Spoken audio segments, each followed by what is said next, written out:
श्री सद्गुरु देवाय नमः। भाइयों बहनों, आज आपको मैनपुरी के एक ब्राह्मण लड़के की कहानी सुनाने जा रहा हूँ जो स्वतः ही सिद्ध था। बचपन से ही उसको राम राम करने का और लोगों से करवाने का शौक़ था। इस कथा को पूरा सुनने के लिए इस वीडियो को आखिर तक अवश्य देखिएगा। और उससे पहले जिन लोगों ने अभी तक इस वीडियो YouTube चैनल को सब्सक्राइब नहीं किया है, उनसे विनम्र निवेदन है कि वो इस चैनल को सब्सक्राइब कर दें और बेल आइकन अवश्य दबा दें, जिससे नए वीडियो के नोटिफिकेशन समय समय पर मिलते रहें। संत शिरोमणि अनंत श्री परमहंस श्री राम मंगल दास जी महाराज द्वारा संकलित भक्त भगवान चरित्रावली से आज एक नायाब मोती की कहानी सुनाने जा रहा हूँ। बड़ा दिव्य कहानी है, बड़ा दिव्य बालक। मैनपुरी में एक ब्राह्मण का लड़का था। वो बड़ा ही संस्कारी था। जब वो बालक 5 साल का हुआ तो सभी लड़कों को गांव के बुला के सबसे राम राम कराता था। जब 7 साल का हुआ तब सबके घर जाता बुलाने, और जो ना आता उसे घसीट के ले आता और डांटता, चलो राम राम करो। एक दिन एक लड़के को घसीट लाया तो उसके पिता ने कहा, तुम सबको ज़बरदस्ती क्यों घसीट के लाते हो? जिसकी खुशी हो वो राम राम करेगा, जिसकी खुशी नहीं है वो नहीं करेगा। बोला, नहीं, सबको करना होगा, ये भगवान का नाम है, इससे गति बड़ी ऊंची होती है, राम से बड़ा कोई नहीं, सबको करना पड़ेगा। वह ना माना तो उसके पिता ने एक दिन की बात है उसको कोठरी में बंद कर दिया। मगर ये क्या, जब वो पलट के बाहर आए तो देखा कि लड़का बाहर खड़ा है। इस बात की चर्चा पूरे गांव में फैल गई। सब लोगों ने इसके पिता से कहा, अब आप इससे कुछ ना कहो, कोई खराब काम तो करता नहीं है, सबको बुला कर राम राम कराता है, ये अच्छी चीज़ है। कोई संस्कारी जीव आपके घर आया है, इसको टोकिए ना। वो फिर सबके घर जाने लगा, सब खुशी से आने लगे। माँ बाप काफ़ी धनी थे, सबको मिठाई खवाता था। सुबह 1 घंटा और शाम को 1 घंटा राम राम सबको कराता, और बीच में खड़ा होकर ताली बजाता, कूदता, उसको नाचता कूदता देकर सभी साथी लोग उसके हम उम्र वो भी यही करते थे। जब वो बालक 12 साल का हुआ तो एक दिन आकाशवाणी हुई, अब तुम पटना जाओ, तुमको वहाँ गुरु मिलेंगे।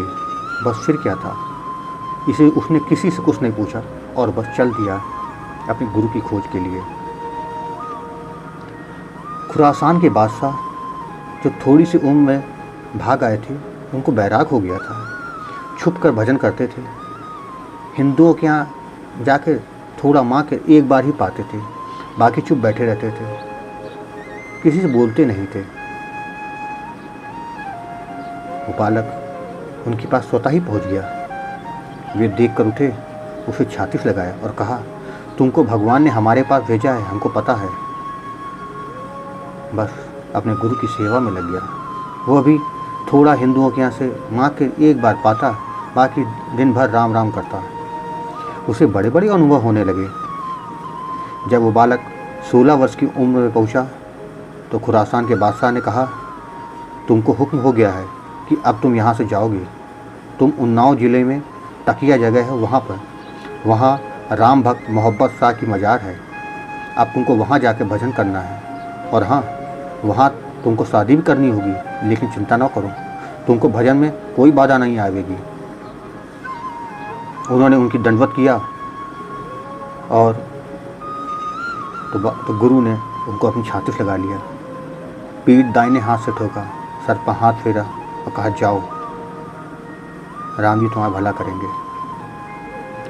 बालक वहाँ से चल दिया। वहाँ से चलते चलते उन्नाव में तकिया जगह पर आया और वहाँ मज़ार पहुँचा।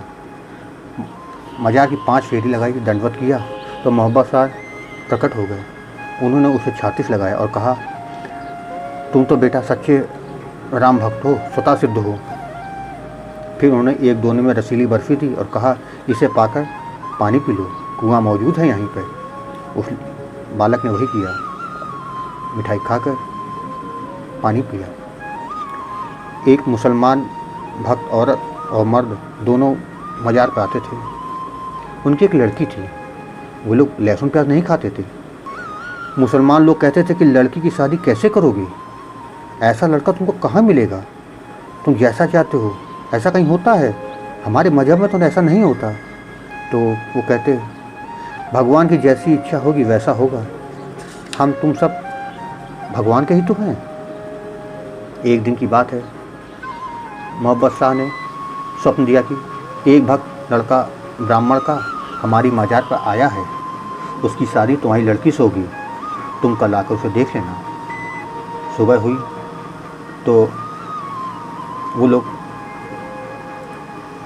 मज़ार पर आए, लड़के को देखा, लड़का बहुत गोरा सुंदर था।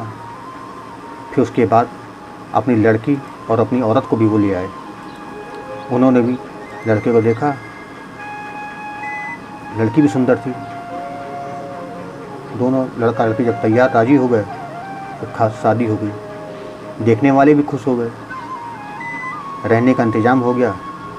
लड़की भोजन बनाने लगी और राम राम करती थी। एक बार मूंग की दाल छिलकेदार, गेहूं या जौ की रोटी दोनों खाते थे, हल्का नमक डाल के। फिर यह बात तो दूर तक फैल गई, हिंदू मुसलमान आने लगे, सत्संग होने लगा, घंटों सत्संग होता था, भगवान की चर्चा होती थी, मिठाई फल कपड़े जो आते वो सब बांट देते थे। सादा कपड़ा अपने काम भर का दोनों रखते, बाकी और कुछ नहीं। लड़के से लोग पूछते तो कहते हम ना तो हिंदू हैं ना मुसलमान, जैसा भगवान ने बनाया हम तो वैसे ही हैं। राम रहीम करीमा कैसो अलख नाम सब एक, कोई कहे करवा कोई कहे बदना एक है। लड़का पढ़ा हुआ ना था परंतु अनुभवी बहुत था। सब हिंदू मुसलमान दूर दूर से आते थे। मोहब्बत शाह की मज़ार भी बहुत पसंद थी। उसके दर्शन करके लड़के सत्संग करके कहते ये तो बड़ा कामिल फ़कीर है, हर एक मजहब को मानता है। सब लोग उसकी वाणी सुन के बड़ा खुश हुआ थे। एक बार की बात है, जिस लड़की की शादी हुई थी उससे मुसलमान लोग कह रहे कि लड़की की मुसलमानी तो होनी चाहिए, ये हमारे यहाँ की रस्म है। तो मोहब्बत शाह ने लड़की के बाप को स्वप्न दिया और कहा मुसलमानी छोटे पर की जाती है, यह लड़का कामिल फ़कीर है, स्वतः सिद्ध है, तुम्हारी दोनों की बड़ी ऊंची गति होगी उसके भजन के प्रताप से, मुसलमानी नहीं की जाएगी, ये मेरा आदेश है। तब लड़की के पिता ने मुसलमानों से कहा हमें मोहब्बत साहब का ये आदेश है। तब सब लोग चुप हो गए और कहा मोहब्बत साहब के सकुन को हम लोगों की ताकत नहीं जो टाल सके, वो औलिया दरवेश हैं, हमारे अपराधों को क्षमा करेंगे।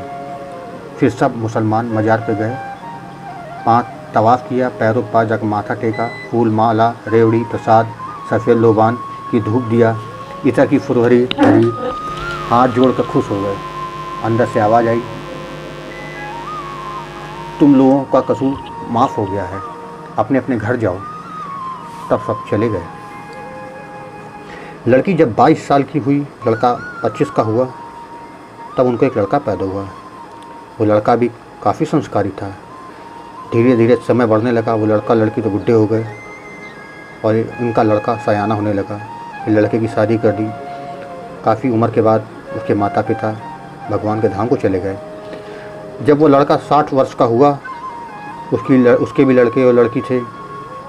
तो परमहंस राममंगल दास जी महाराज ने ठाकुर विंदेश्वरी सिंह से कहा तुम्हारे यहाँ से तकिया करीब है, तुम उनके लड़के से जान आओ। तो गए, पूछा तो जो बात महाराज जी ने बताई थी वो सब सही थी। महाराज जी ने ठाकुर से कहा था उनकी जीवनी जो लिखी गई है वो लिखते आना।